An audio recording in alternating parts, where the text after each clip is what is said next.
अपने व्यूअर्स को बताऊं कि सैरिश ने अपनी गाड़ी बेच दी है। जब से सैरिश ने अपनी गाड़ी बेची है, प्रोड्यूसर साहब जो है रनडाउन में एक ऑटो सेक्टर का सेगमेंट लेकर आते हैं, क्योंकि कब गाड़ियां सस्ती होंगी, कब सैरिश दोबारा गाड़ी खरीद सकेगी, क्योंकि पैसे वहीं खड़े हुए हैं सैरिश के और गाड़ियां महंगी होती जा रही हैं। वो पुप्पो बन चुके हैं जो कि घर की कोई बात पेट में नहीं रखती और सारे मोहल्ले को बताती हैं। अब बताइए बजट में क्या होने वाला है? वफाकी बजट आने वाला है। पाकिस्तान में ऑटोमोबाइल जो सेक्टर है वो तबाही के दहाने पर है, जबकि वफाकी बजट के आने से पहले ऑटो सेक्टर से वाबस्ता कारोबारी शख्सियात और इंडस्ट्रीज ने वाजे कर दिया कि पॉलिसी तब्दील ना हुई तो ऑटो इंडस्ट्री तबाह हो जाएगी।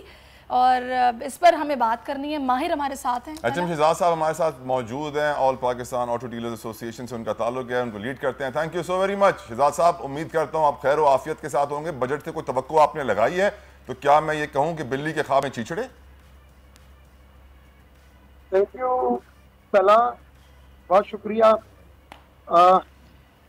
उम्मीद तो रखनी चाहिए और हमने उम्मीद भी रखी है। फिर इस दफ़ा बजट प्रपोजल्स भी हमने दिया है और मैं मिनिस्ट्री ऑफ इंडस्ट्रीज से मिनिस्टर साहब से मैंने इस्लामाबाद जाके मुलाकात भी की है और अपने मौक़िफ़ से आगाह भी किया है। और उन्होंने मेरी तमाम बातों को सुनने के बाद मुझे यकीन भी दिलाया है कि हम इस पर बहुत ठंडे दिल से इस पर गौर करेंगे। अच्छा देखिए, तला बात यह है कि ये इंडस्ट्री तबाही पे क्यों पहुंची है जबकि ये इंडस्ट्री नहीं है। आपको पता है ये लोकल असेंबलर्स हैं। ये पिछले 40 साल से इन्होंने कभी मैन्युफैक्चरिंग की तरफ तवज्जो नहीं दी और आज हम जो है वो तमाम नुकसानात आज उसकी शक्ल में हम भरने के लिए मौजूद हैं। और ये सारे नुकसानात जो है वो ये कम अदा करेंगे, पाकिस्तानी कौम ज़्यादा अदा करेगी, क्योंकि कभी भी इनकी कोई भी गाड़ी ना वो लोगों की क़ुव्वत खरीद में रही है, ना वो रोड सेफ्टी स्टैंडर्ड के मुताबिक रही है। वो सब स्टैंडर्ड गाड़ियाँ ये बनाते रहे और आज अगर वो इस दहाने पे पहुंच गई है तो इनमें इन्हीं का सबसे बड़ा कसूर है।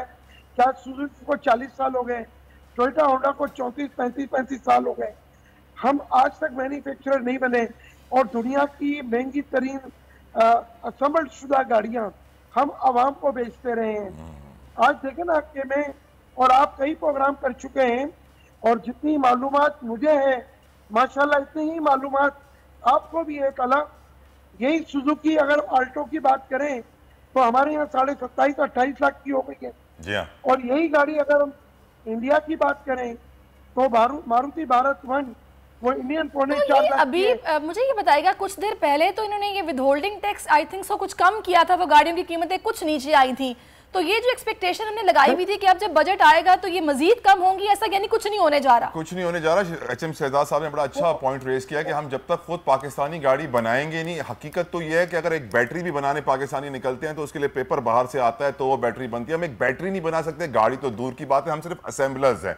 सर अब सवाल ये उठता है एचएम शहजाद साहब, आपने जो जाके वफाकी वजीर साहब से मुलाकात की और उनको अपनी तजावीज़ पेश की, क्या उन्होंने एक कान से डाल के दूसरे कान से निकाल तो नहीं दी? कब होश में आएंगे, कब हम पाकिस्तानी गाड़ी बनाएंगे? एमजी ने सर अभी गाड़ी लॉन्च किया इलेक्ट्रिक इंडिया में 7-8 लाख रुपए की। अब सोचिए सर। तला आपकी बात बिल्कुल दुरुस्त है। मैंने कहा ना जितनी मालूमात मेरी है इतनी ही नहीं सर, आपके शागिर्द हैं, हम आपसे सीखते हैं, आप गुरु हैं हमारे सर। नहीं, बहुत मेहरबानी। अच्छा तला देखें, मैंने हुकूमत के जो मामला चल रहे हैं उसकी भी बहुत स्टडी की है, मुल्क के हालात की भी स्टडी की है। मैंने हुकूमत से कहा कि भाई आप टैक्सेस कम ना करें लेकिन गाड़ियों की एज लिमिट जो 3 साल है उसे 5 साल कर दें। तो आपको ये जो टीआर बैगेज गिफ्ट के तहत जो गाड़ियाँ आती है ना, ये गाड़ी बाहर से आती है, समंदर पार पाकिस्तानी गाड़ी बेचता है और आपको डॉलर ड्यूटी भी भेजता है। इस वक्त मुल्क चलाने के लिए आपको डॉलर चाहिए और ये वाहिद रास्ता है कि पाकिस्तानी जो समंदर पार पाकिस्तानी जो दुनिया के बहुत सारे ममालिक में बैठे हैं वो आपको गाड़ी के साथ साथ डॉलर ड्यूटी भी देते हैं। तो वजीर ने जो मिनिस्टर साहब हैं उन्होंने मेरी बात को बहुत ठंडे दिल से सुना और समझने की कोशिश की है और उन्होंने मुझसे वादा किया है कि इंशाअल्लाह ताला हम पूरी कोशिश करेंगे कि आपकी तजवीज़ को जो है वो किसी तरीके से इम्प्लीमेंट कर सकें। अगर तला मेरी बात को अगर इन्होंने मान लिया और ज़्यादा दूर नहीं है, सिर्फ एक दिन है, कल का दिन अगर ये 3 साल पुरानी गाड़ी अगर 5 साल या 7 साल लाने की देते हैं तो आप बिलीव करें कि इंपोर्टेड गाड़ियों की जो कीमत मिसाल के तौर पे एक आल्टो या मीरा वो 20-21 लाख में आ जाएगी, जो कि अभी इस वक्त 34-35 लाख की है। तो ये लेकिन हुकूमत का रेवेन्यू कम नहीं होगा, हुकूमत का रेवेन्यू बढ़ जाएगा। तो एचएम शहजाद साहब मुझे ये बताएगा कि जब ये इंपोर्ट्स पे पाबंदी लगी हुई थी, पार्ट्स भी नहीं आ रहे थे, गाड़ियां वैसे इतनी महंगी हो रही थी और वो वहां से जो रिकंडीशन गाड़ियां आती हैं वो भी बंद हो गई, जो ऑलरेडी आती हैं वो इतनी महंगी हो गई, ऐसे में भी नहीं क्या सोचा गया कि भाई खुद से ही कुछ कोशिश कर लें, कुछ इनोवेशन ले आए, कुछ मामलात को आगे बढ़ाएं? क्यों नहीं कोशिश की गई? देखें, ये हमारा जो लोकल असम्बली माफिया है ना, मैं से माफिया कहता हूँ, ये इतना स्ट्रांग है कि ये हर वक्त के हाकिम, जो भी मुल्क के हाकिम होते हैं, उनको ये खरीद लेते हैं और अपनी मकसद की पॉलिसियां बनाते हैं और उसका खामियाना जो है वो आवाम को देना पड़ता है।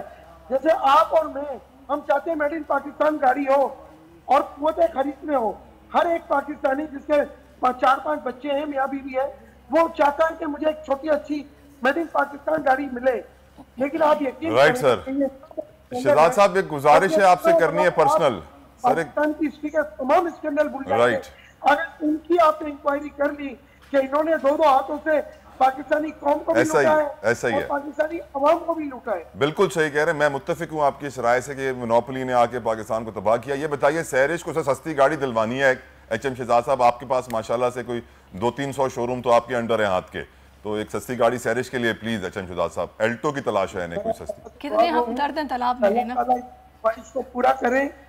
देखें, कल अगर अल्लाह करे, कल अगर ये मौजूदा हुकूमत मेरी बात को मान ले, मैंने वज़ीर आज़म साहब से भी अपील की है, वज़ीर खजाना साहब से भी, कॉमर्स मिनिस्टर साहब से भी, लेकिन मुझे खुशी इस बात की है कि मिनिस्ट्री ऑफ इंडस्ट्री के जो मिनिस्टर हैं मुर्तज़ा महमूद साहब, उन्होंने मुझे बुलाकर मुझे सुना और मुझे बहुत टाइम दिया उन्होंने, माशाल्लाह। और मेरी एक थैंक यू एचएम शहजाद, बहुत शुक्रिया। हमने भी आपको सुना, पूरे तरीके से सुना। अब दुआ यही है कि जो आपने अपील उनसे की है वो पूरी हो, पुरानी गाड़ियां इंपोर्ट करने की इजाजत दी जाए 7 साल तक, ताकि ज्यादा सस्ती गाड़ियां आ सकें। फिलहाल तो सहरिश को सस्ती गाड़ी मिलने वाली नहीं है, इसलिए आप, मेरा मशवरा यह है कि डॉलर या सोना ले लें, गाड़ी को भूल जाइए।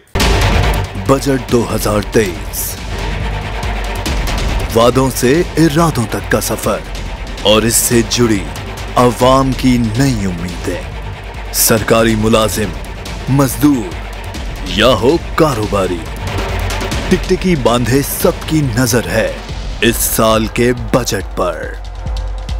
क्या हो पाएगी बचत, मिलेगा रिलीफ? जानिए बजट ट्रांसमिशन में, सिर्फ बोल पे। अदलो इंसाफ की बात सब करते हैं, पर हकीकत में सच के साथ निडर होके खड़े रहने की जरूरत नजर नहीं आती। बोल ने तश्कील दी 10 कोर्ट रिपोर्टर्स की टीम, जो केस की बेस तक जा पहुंचे। पैनल पे सफे अव्वल के legal experts, court round up, Neelam Arshad के साथ, सिर्फ बोल पे। सब्सक्राइब करें और बेल दबाएं ताकि कोई खबर रह न जाए।